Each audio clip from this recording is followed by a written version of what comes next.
দেশের বিভিন্ন স্থানে উপজেলা নির্বাচনকে কেন্দ্র করে আওয়ামী লীগের নেতাকর্মীদের বিরুদ্ধে বিএনপি প্রার্থীকে হয়রানি ও হুমকির অভিযোগ করেছেন বিএনপির সিনিয়র যুগ্ম মহাসচিব রিজভী আহমেদ।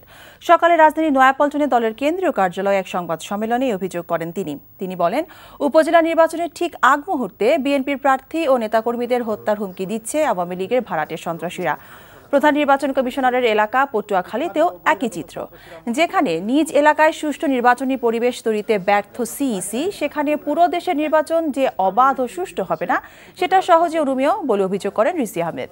তাছাড়া গ্যাসের দাম বৃদ্ধির প্রতিবাদ এবং অবিলম্বে তা কমানোর ব্যাপারে জনমত সৃষ্টির লক্ষ্যে রাজধানীর বিভিন্ন সড়কে লিফলেট বিলি করেছেন বিএনপি নেতারা।